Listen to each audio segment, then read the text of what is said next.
Principles of Microeconomics from this textbook. This chapter is Microeconomics and Macroeconomics. By the end of this section, you will be able to describe microeconomics, describe macroeconomics, and contrast monetary policy and fiscal policy. Well, that'll be fun. Let's see how big this section is. Oh, it's a small section. So we'll do, we'll see how far we get. We'll get pretty far. All right, economics is concerned with the well-being of all people, including those with jobs and those without jobs, as well as those with high incomes and those with low incomes. Economics acknowledges that production of useful goods, just actually make this easier for me to read. The production of useful goods and services can create problems of environmental pollution. That's kind of weird. It explores the question of how investing in education helps to develop workers' skills. It probes questions like how to tell when big businesses or big labor unions are operating in a way that benefits society as a whole, and when they're operating in a way that benefits their owners or members at the expense of others. It looks at how government spending, taxes, and regulations affect decisions about production and consumption. It should be clear by now that economics covers considerable ground. We can divide that ground into two parts. Microeconomics focuses on the actions of individual agents within the economy, like households, workers, and businesses. Macroeconomics looks at the economy as a whole. It focuses on broad issues such as growth of production, the number of unemployed people, the inflationary increase in prices, government deficits, and levels of exports and imports. Microeconomics and macroeconomics are not separate subjects, but rather complementary perspectives on the overall subject of the economy. That all makes sense. Microeconomics is individual markets and their sectors, which contain multiple markets in them. And macroeconomics is it's like the study of the forces that drive economics as a whole. So like growth of production will apply, it is a feature of any market, which would be studied in microeconomics, but we're looking at the study of the actual forces in economics themselves. The number of unemployed people, the inflationary increase in prices, government deficits, and levels of exports and imports. So these are all like huge, how do we collect all of these markets and all of these people in these markets and all the labor capital and land and such and entrepreneurship in these markets and study that. All right, let's read the textbook instead of trying to come to our own conclusions before we know any better. To understand why both microeconomic and macroeconomic perspectives are useful, consider the problem of studying a biological ecosystem like a lake. One person who sets out to study the lake might focus on specific topics, certain kinds of algae or plant life, the characteristics of particular fish or snails, or the trees surrounding the lake. Another person might take an overall view and instead consider the lake's ecosystem from top to bottom. What eats what, how the system stays in a rough balance, and what environmental stresses affect this balance. Both approaches are useful and both examine the same lake, but the viewpoints are different. In a similar way, both microeconomics and macroeconomics study the same economy, but each has a different viewpoint. Whether you are scrutinizing lakes or economics, the micro and the macro insights should blend with each other. In studying a lake, the micro insights about particular plants and animals help to understand the overall food chain, while the macro insights about the overall food chain help to explain the environment in which individual plants and animals live. They are copacetic.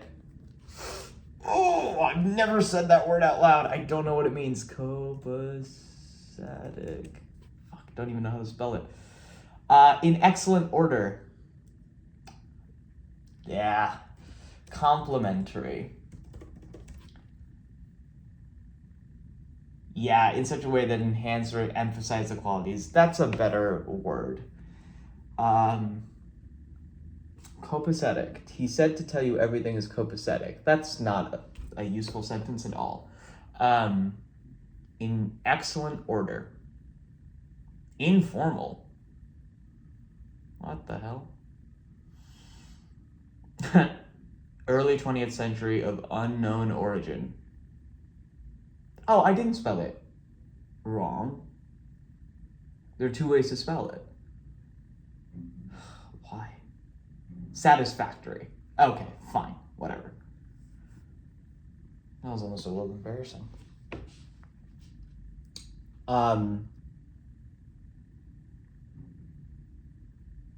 In economics, the micro decisions of individual businesses are influenced by whether the macroeconomy is healthy. For example, firms will be more likely to hire workers if the overall economy is growing.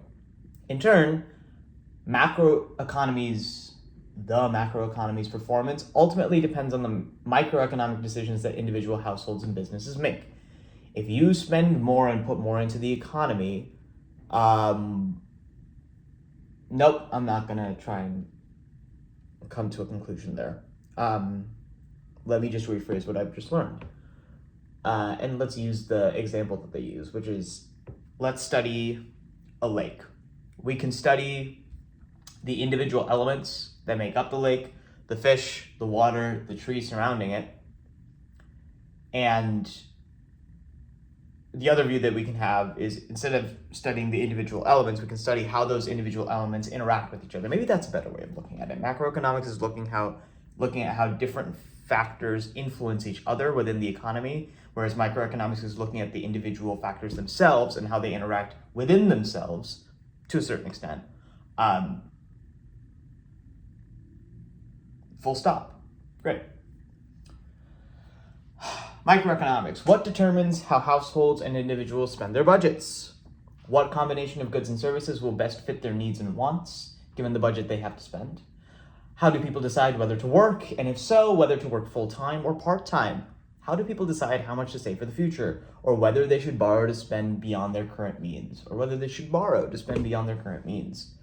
What determines the products and how many of each a firm will produce and sell? What determines the prices a firm will charge? What determines how a firm will produce its products? What determines how many workers it will hire? How will a firm finance its business? When will a firm decide to expand, downsize, or even close? In the microeconomics part of this book, this is the principles of microeconomics. I don't know why there would be any other part of the book, but oh well. We will learn about the theory of consumer behavior, the theory of the firm, how markets for labor and other resources work, and how markets sometimes fail to work properly.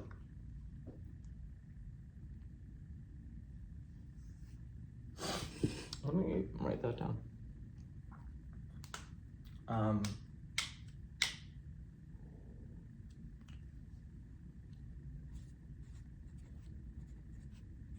Consumer behavior is a microeconomic quest. I like quests. Theory of the firm. Don't totally know what that means, but I'm assuming it's associated with all of the questions that are listed above that have the word firm in them. What determines the products and how many of each firm will sell? What determines the prices? What determines how a firm will produce? What determines how many workers it will hire? Financing its business, expanding, downsizing, or even closing. Basically just, like what makes up a successful, lucrative firm, and how do you know when to do what? It seems a little too simple, but maybe it actually catches what we need to do. All right, consumer behavior, theory of the firm, markets for labor and other resources work. So let's just call that markets, because labor and other resources are just, all resources. And how markets sometimes fail to work properly. That I think can actually just be covered under markets. So we got our big three. Oh, look at that. It's so neat. Of microeconomics. Microeconomics is studying consumer behavior, the theory of the firm, and study of markets. Phew. Microeconomics.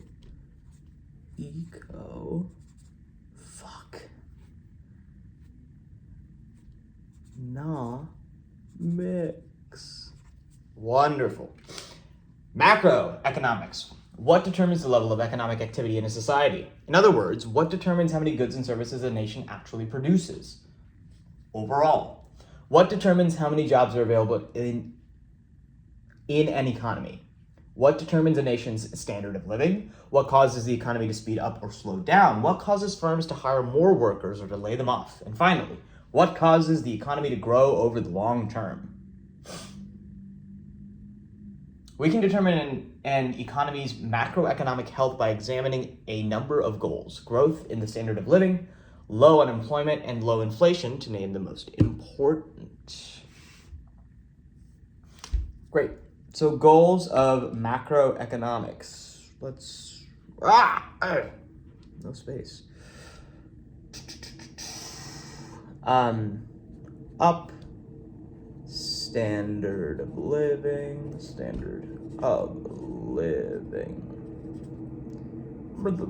draw a little delineation there.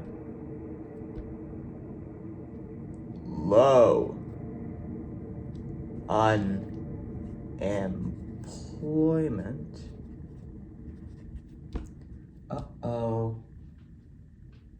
And low inflation.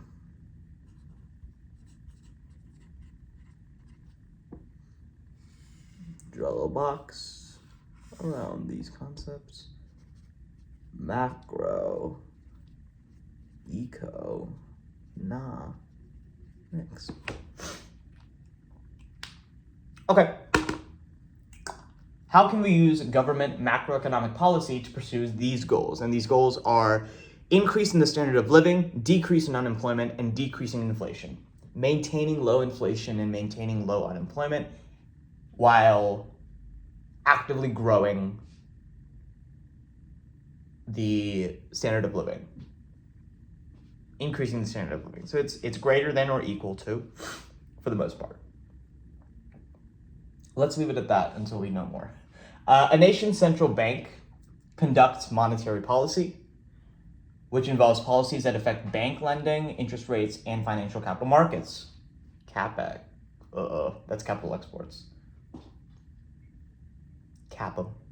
That's not it. Anyway, for the United States, this is the Federal Reserve. The Federal Reserve, just to rephrase here, Federal Reserve deals with bank lending, interest rates, and financial capital markets, and monetary policy informs how the Federal Reserve affects lending to banks, adjusting interest rates, and balancing financial or working in financial capital markets. A nation's legislative body determines fiscal policy, which involves government spending and taxes. Okay, so monetary policy is specifically about how money is managed and maintained. So it's primarily focusing on at least directly, the question of inflation within macroeconomics. Whereas fiscal policy is how the government is spending and taking from its citizens, which should be more related to unemployment. I guess they're all related to whatever. Let me read the rest of it and then come to a conclusion, or at least try to. A nation's legislative body determines fiscal policy, which involves government spending and taxes. For the United States, this is the Congress and the executive branch, which originates the federal budget. These are the government's main tools. Americans tend to expect that government can fix whatever economic problems we encounter, but to what extent is that expectation realistic? These are just some of the issues that we will explore in the macroeconomic chapters of the book. Again, the book is literally called Principles of Microeconomics. So I don't understand why we're using a macroeconomic lens. Earlier in this chapter, I'm trying to find an answer to this. Earlier in this chapter, they said that microeconomics and macroeconomics are studying basically the same thing, but they're using different viewpoints. If you've already mentioned that, if you already delineated that, like, you can look at the economy through different lenses, why would you include a macroeconomics section in a book labeled Principles of Microeconomics? That doesn't make any sense to me. But that's okay. More learning. Yeah, we have time. Let's move on. How economists use theories and models to understand economic issues. By the end of this section, you will be able to interpret a circular flow diagram, very exciting, explain the importance of economic theories and models, and describe goods and service markets and labor markets. Describe goods and service markets and labor markets. John Maynard Keynes, one of the most influential economists in modern times was John Maynard Keynes. Great, wonderful. John Maynard Keynes died in 1946, born in 1883, lived through both world wars. Fascinating. One of the greatest economists of the 20th century pointed out that economics is not just a subject area, but also a way of thinking. Keynes famously wrote in the introduction to a fellow economist's book, "Economics is a method rather than a doctrine, an apparatus of the mind, a technique of thinking, which helps its possessor to draw correct conclusions." In other words, economics teaches you how to think, not what to think. Cool. Let's learn how to think. Economists see the world through a different lens than anthropologists, biologists, classicists, or practitioners of any other discipline. Oh my God, they're so their own. They analyze issues and problems using economic theories that are based on particular assumptions about human behavior. These assumptions, that's actually interesting. These assumptions tend to be different than the assumptions an anthropologist or psychologist might use. A theory is a simplified representation of how two or more variables interact with each other, and the purpose of a theory is to take a complex, real-world issue and simplify it down to its essentials. If done well, this enables the analyst to understand the issue and any problems around it. A good theory is simple enough to understand, while complex enough to capture the key features of the object or situation you are studying. Fair enough. Sometimes economists use the term model instead of theory. Strictly speaking, a theory is a more abstract representation, while a model is a more applied or empirical representation. We use models to test theories, but for this course, we will use the terms interchangeably. Fine. For example, an architect who is planning a major office building will often build a physical model that sits on a tabletop to show how the entire city block will look after the new building is constructed. Companies often build models of their new products, which are more rough and unfinished than the final product, but can still demonstrate how the new product will work. Man, I read that and I did not take in any of it.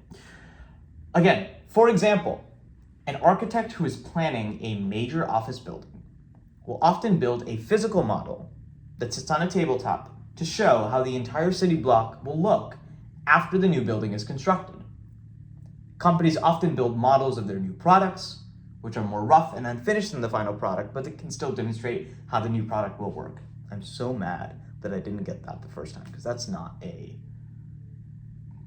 close to a new concept and so common sense. Okay, a good model to start with in economics is the circular flow diagram. It pictures the economy as consisting of two groups, households and firms, that interact in two markets: the goods and services market, in which firms sell and households buy, and the labor market, in which households sell labor to business firms or other employees. Wonderful.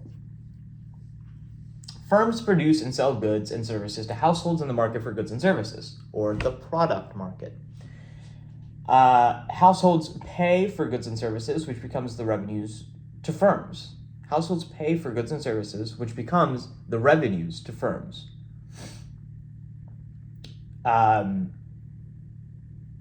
Arrow B, which is the payment for goods and services from the households to the firms, indicates this, while arrow A is goods and services being transferred from the firms to the households. In return, households give firms money. That's how that works. Wunderbar. Arrows A and B represent the two sides of the product market. Where do households obtain the income to buy goods and services? A wonderful question.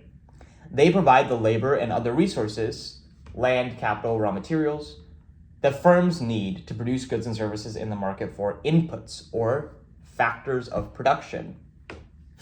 Arrow C indicates this. This is labor services flowing from the households to the firms. Basically, households are giving their time, energy, money, land, resources, whatever, to firms so that they can produce the products that the households will end up buying. And firms, in turn, give households wages, salaries, and benefits. Basically saying, hey, thank you for your resources. Here's some money. Go spend your money on buying goods and services that we make. And households are like, I want things. Hey, firm, let me work for you. Give me money so that I can buy your shit. Man, much better to be a firm than a household. At least initially in my brain. Am I wrong about that? Maybe. I don't know. Let's find out. Let's see if they're not going to be making any moral arguments here, but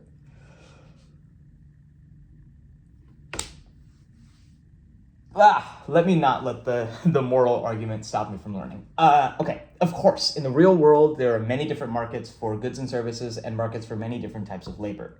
The circular flow diagram simplifies this to make the picture easier to grasp. In the diagram, firms produce goods and services, which they sell to households in return for revenues. The outer circle shows this and represents the two sides of the product market. For example, the market for goods and services, in which households demand and firms supply. Households sell, I like that, they're using demand and supply not as the nouns, but as literal verbs, which they are, and maybe is a better way of looking at this, because it's an active process. And we have verbs in the English language to help us explain that, or express that, rather. Households sell their labor as workers to firms in return for wages, salaries, and benefits. Let me read that one more time. Households sell their labor as workers to firms in return for wages, salaries, and benefits. The inner circle shows this and represents the two sides of the labor market in which households supply and firms demand. Households supply and firms demand. What do firms demand from households? Their resources. What do households demand from firms? Goods and services. What do firms supply households? Goods and services and wages, benefits, and salaries. What do households supply firms? Resources and money? Just payment for goods and services? I guess that makes sense, whatever.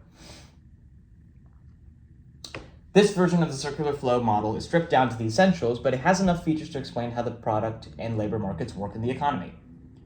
Product market is on the outside, which is products being supplied to the households and households paying firms for those goods and services and or products, whereas the labor market is households selling their labor to firms and firms buying the labor from households in the labor market. They're buying labor and households are typically buying goods and services. Great.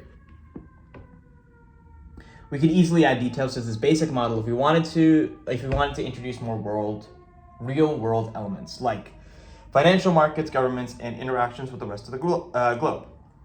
Imports and exports. I used to know the shorthand for that.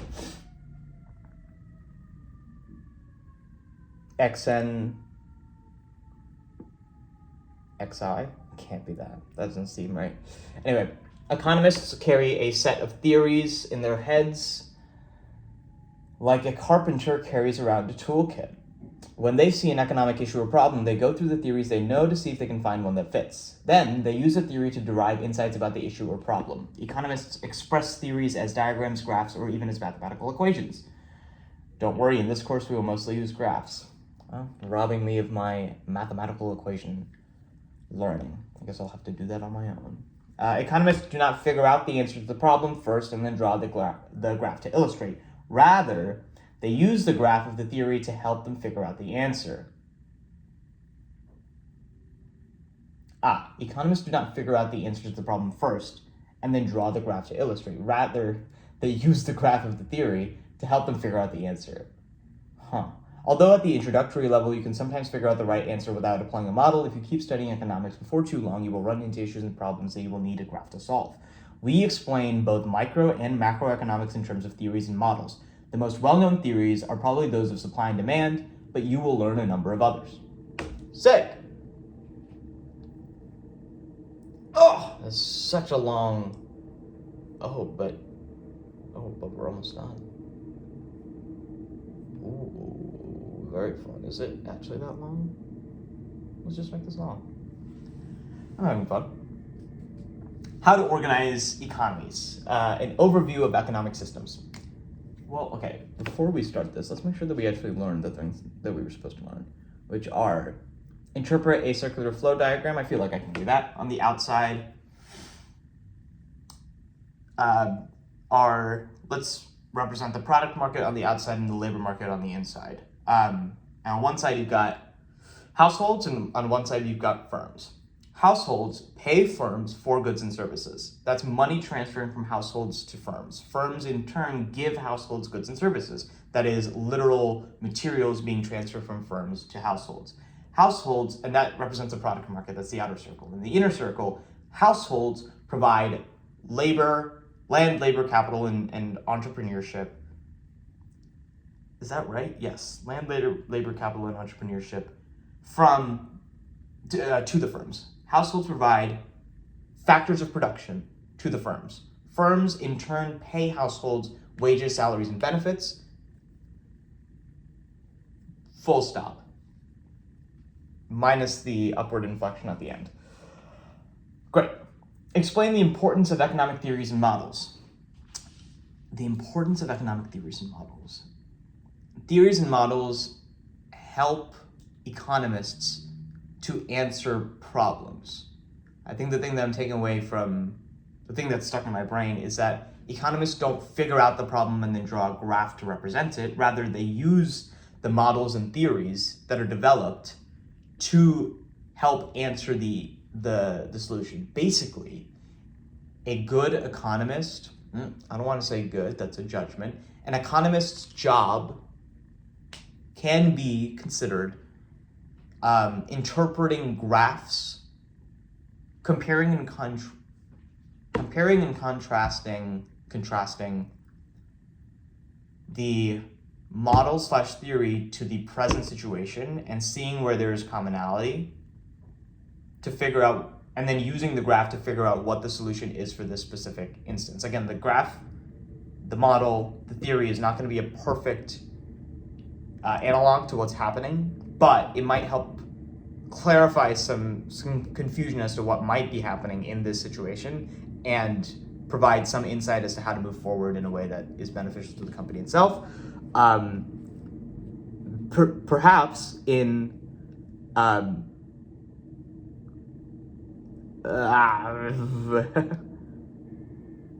explaining consumer behavior, which is a factor of microeconomics, explaining, giving insight as to what a company should do, which is the theory of the firm, what the firm should do, and helping to explain individual markets. Wonderful. And the third thing that we should have learned is describing goods and services markets and labor markets, which I think we already did in interpreting the circular flow diagram, which is goods and services flow from firms to households. Households pay for those goods and services. Factors of production flow from households to firms, and firms pay for those factors of production by providing households wages, salaries, and benefits. Wonderful. Let's move on. How to organize economies, an overview of economic systems. By the end of this section, you will be able to contrast traditional economies, command economies, and market economies. Ooh, fun. Explain gross domestic product, or GDP, and assess the importance and effects of globalization. Oh, we're going big now. Great. Think about what a complex system a modern economy is. It includes all production of goods and services, all buying and selling, all employment. The economic life of every individual is interrelated, at least to a small extent, with the economic lives of thousands or even millions of other individuals. Who organizes and coordinates this system? Who ensures that, for example, the number of televisions a society provides is the same as the amount it needs and wants? Who ensures that the right number of employees work in the electronics industry? Who ensures that televisions are produced in the best way possible? How does it all get done? There are at least 3 ways that societies organize an economy. The first is the traditional economy, which is the oldest economic system and is used in parts of Asia, Africa, and South America. Traditional economies organize their economic affairs in the way that they always have, i.e. tradition. Occupations stay in the family. Most families are farmers who grow the crops using traditional methods, and what you produce is what you consume. Because tradition drives the way of life, there is little economic progress or development, not associating a negative or positive connotation to those words because, well, people are different, I guess. Command economies are very different. In a command economy, economic effort is devoted to goals passed down from a ruler or ruling class. Ancient Egypt was a good example. A large part of economic life was devoted to building pyramids, like those in Figure 1.7 for the pharaohs. Medieval manor life is another example. The Lord provided the land for growing crops and protection in the event of war. In return, vassals, well, here we go. That's a new word for us. Vassals. A vassal is a holder of land by feudal tenure on conditions of homage and allegiance. Homage, homage. Oh my god, there are some fun words here. A person or country in a subordinate position to another. Vassal. Vassal, vassal, yeah. A much stronger nation can also turn a weaker one into a vassal state. Similar words are villain, Villein, love it. Liege, liegeman, man, bondsman, vavasseur. That's a fun little word. Vavasseur, a vassal owing allegiance to a powerful lord and having other vassals under him. Vavasseur. Oh, that's funny. A vavasseur is in the middle.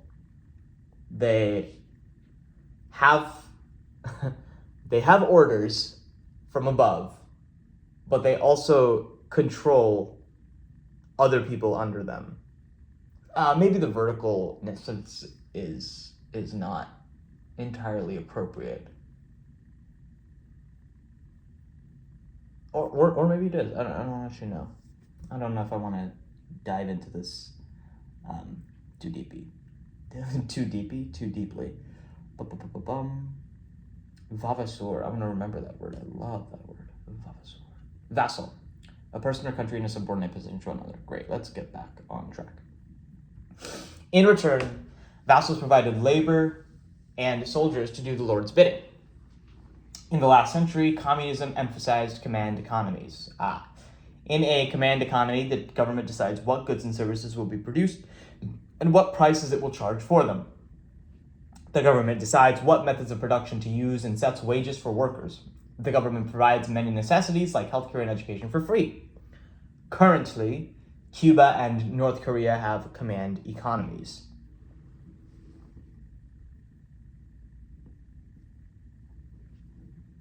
Free healthcare and education sound pretty good. The government being in charge of everything maybe is a little too putting all the eggs in one basket, and maybe sometimes results in that basket falling and all the eggs cracking. But it seems to work, sort of. Not very well, but sort of. Not for those examples.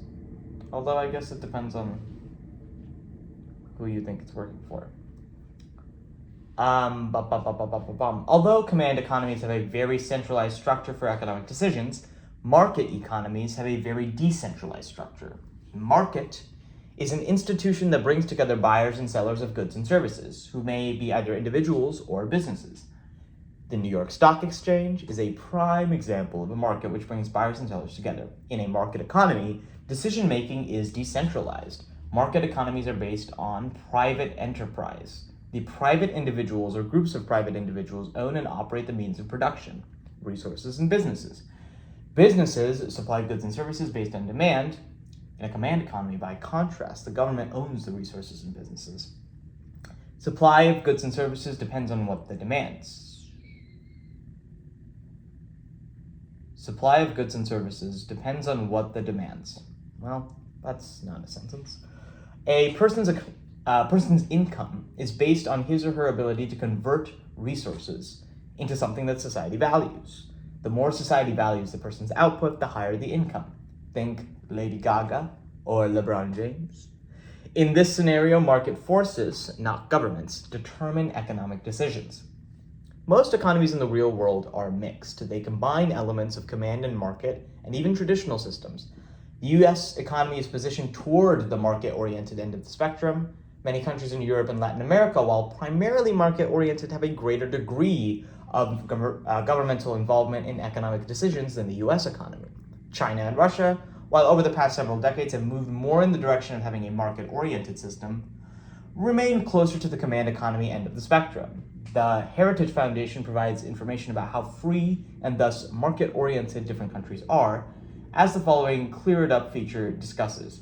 For a similar ranking, but one that defines freedom more broadly, see the Cato Foundation's Human Freedom Index. Why do I only know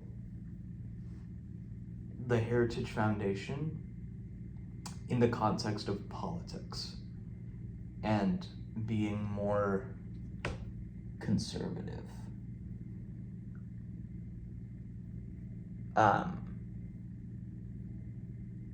Well, I guess that's maybe a little reductive, but I guess Republicans are maybe more market-oriented and more oriented towards small business, whereas Democrats are willing to engage with more command economy-esque style of governance.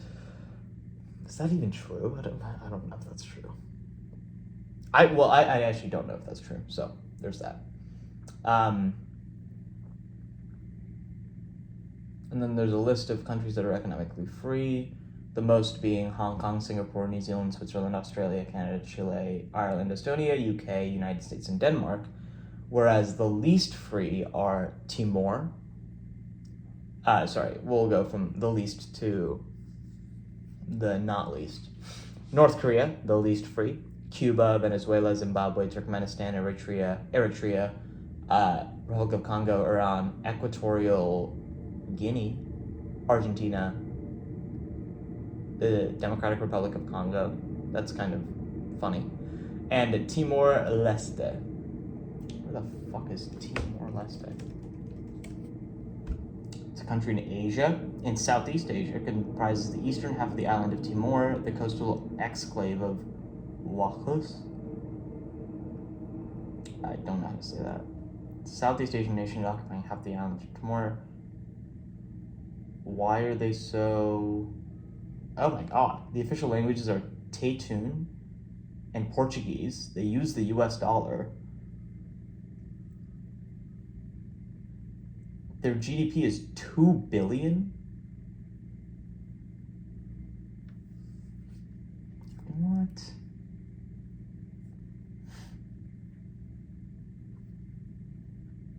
Timor-Leste? Fuck, I should really figure out how to say this.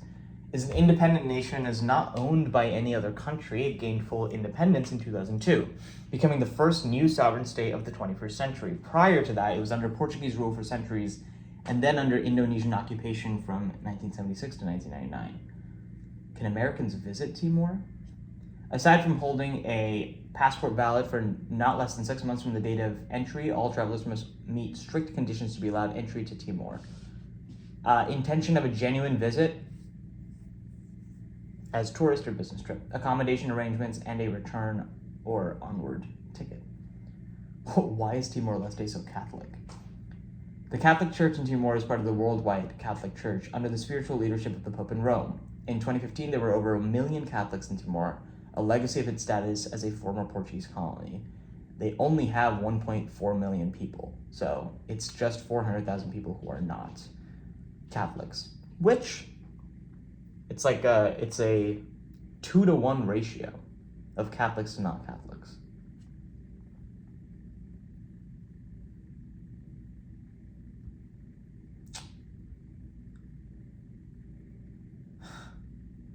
Timor continues to be one of the world's poorest countries, with GDP per capita standing at $3,949. Wow. Is it safe? There are more significant safety or security concerns in Timor-Leste than you would usually find in New Zealand. A little safetravel.government.New Zealand. Oh wow. Foreigners may be targets for crimes including robbery and sexual harassment. Stay alert and look after your belongings.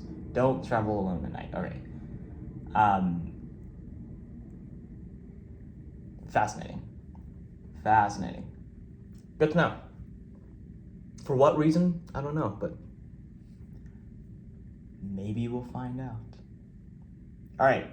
Regulations, or the rules of the game. Markets and government regulations are always entangled. There is no such thing as an absolutely free market. Regulations always define the quote-unquote rules of the game in the economy.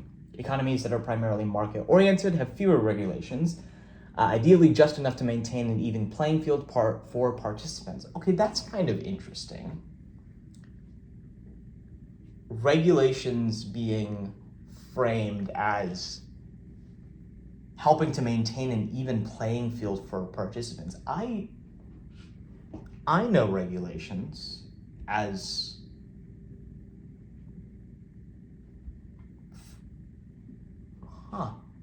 being constructed for external protection and or other purposes, not to even the playing field. Like a regulation that prevents you from dumping your crap into the river is not leveling the playing field for everybody. It's just saying, hey, no one's allowed to do this because it's going to fuck up our water system. I guess a secondary effect that it has is that it levels the playing field in that it says nobody can dump their crap into the river. But it doesn't seem like it was ever created for that purpose. But that might be me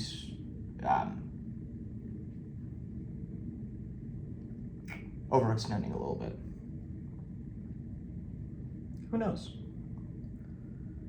At a minimum, these laws govern matters like safeguarding private property against theft, protecting people from violence, enforcing legal contracts, preventing fraud, and collecting taxes.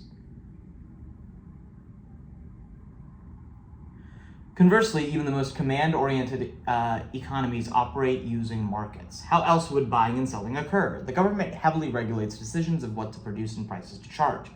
Heavily regulated economies often have quote-unquote underground economies, or black markets, which are markets where the buyers and sellers make transactions without the government's approval.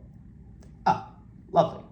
The question of how to organize economic institutions is typically not a black and white choice between all market or all government, but instead involves a balancing act over the appropriate combination of market freedom and government rules.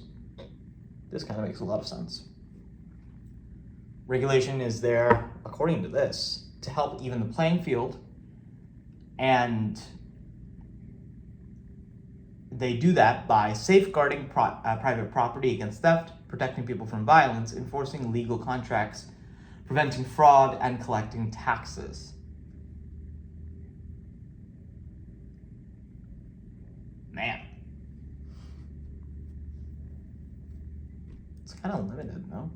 But maybe it's not. Maybe that's kind of the point. Like, there should be enough regulations to make sure that people's shit isn't stolen, people don't get hurt, making sure that people pay what they're supposed to, or do what they're supposed to, preventing people from taking money where they're not supposed to, and collecting some of that money to fund the government. I'm getting more and more the feeling inside is like, government, what are you doing? what the government is doing is creating a structure that helps lawmakers produce laws that safeguard people's shit from being stolen, protecting people from being hurt, enforcing legal contracts, preventing fraud. Full stop. And they do so, and they're able to do so by collecting taxes. We are outsourcing the regulations for the markets to government, as long as it focuses on these things. Maybe a little interesting when the government starts focusing on other things and creating regulations for businesses that actively restrict their progress, especially when it's not related to these things. But that might be more of a semantic rule. Like maybe it's okay that the government regulates how much crap can be put in the rivers. Maybe that's okay. We already read this. The rise of globalization. Recent decades have seen a trend toward globalization, which is the expanding cultural, political, and economic connections between people around the world. One measure of this is the increased buying and selling of goods, services, and assets across national borders. In other words, international trade and financial capital flows. Globalization has occurred for a number of reasons. Improvements in shipping, as illustrated by the container ship in figure 1.9. Okay.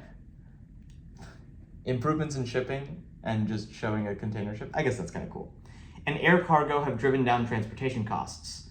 Innovations in computing and telecommunications have made it easier and cheaper to manage long-distance economic connections and production and sales. Many valuable products and services in the modern economy can take the form of information. For example, computer software, financial advice, travel planning, music, books, and movies, and blueprints for designing a building. These products and many others can be transported over telephones and computer networks at even lower costs. Ever lower cost is what's actually written. Finally, international agreements and treaties between countries have encouraged greater trade. These are all the reasons that globalization has occurred. It's just easier to talk to people that are further away and to transport goods and services to people that are further away. We're expanding the literal space of the market. There is a table that presents one measure of globalization. It shows the percentage of domestic economic production that was exported for a selection of countries from 2010 to 2015, according to an entity known as the World Bank. Exports are the goods and services that one produces domestically and sells abroad. Imports are the goods and services that one produces abroad and then sells domestically. Great. Exports produce here, sell there. Imports produce there, sell here. GDP measures the size of total production in an economy. Thus, the ratio of exports divided by GDP measures. The ratio of exports divided by GDP measures what share of a company's total economic production is sold in other countries.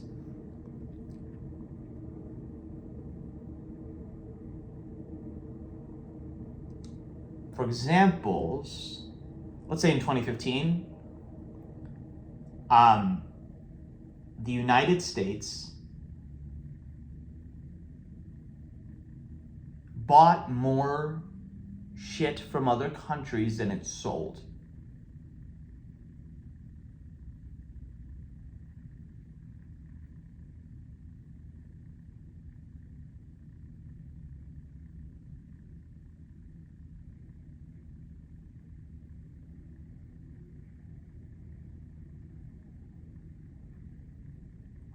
Okay. I read ahead a little bit, but I'll read it out loud to make sure that I understand it.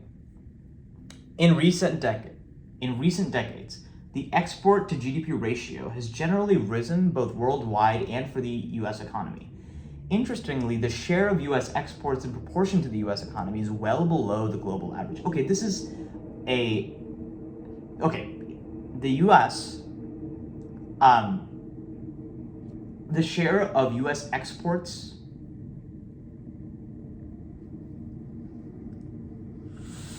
over total GDP was only 12.6%. Is that right? Am I fucking that up a little bit? No, that's right. 12.6%. For a country like Belgium, Belgium in particular, oh my goodness. The share of exports against total GDP was 84.4, which means that 84.4% of total GDP comes from the things that Belgium exports, whereas only 12.6% of total GDP comes from the things that the US exports to other countries. Sick. Why is that? The share of US exports and production to the US economy is well below the global average, in part because large economies like the US can contain more of the division of labor inside their national borders. However, smaller economies like Belgium, Korea, and Canada need to trade across their borders with other countries to take full advantage of division of labor, specialization, and economies of scale. In this sense, the enormous US economy is less affected by globalization than most other countries. Basically, we can do our own stuff here because our economies are so big, whereas countries like Belgium, whose chief exports are like chocolate, I guess, and like banking services, are more affected by the effects of globalization because they need to export more. They have to trade with other countries in order to take advantage of the division of labor. What are the things that they said? Division of labor, specialization, and economies of scale. Table 1.2 indicates that many medium and low income countries around the world, like Mexico and China, not anymore. At least I don't think so. Have also experienced a surge of globalization in recent decades. If an astronaut in orbit could put on special glasses that make all economic transactions visible as brightly colored lines and look down at Earth, the astronaut would see the planet covered with connections. There's no need for that at all, but I guess it's a nice visual. Despite the rise in globalization over the last few decades, in recent years, we've seen significant pushback against globalization from people across the world, concerned about loss of jobs, loss of political sovereignty, and increased economic inequality. Prominent examples of this pushback include the 2016 vote in Great Britain to exit the European Union, i.e. Brexit, and the election of Donald J. Trump for President of the United States. Hopefully you now have an idea about economics. Sick. Before you move to any other chapter of study, be sure to read the very important appendix to this chapter called The Use of Mathematics and Principles of Economics. It is essential that you learn more about how to read and use models in economics. Okay. That is everything. And there are a couple of questions that they have that maybe are worth answering. Maybe we'll do that later. I don't really want to right now. There's a page of key terms that I should read, which I will, I guess, and key concepts and a little summary. These might actually be fun to fill out today, so maybe we'll do that. That's all of chapter 1. Sick. All right.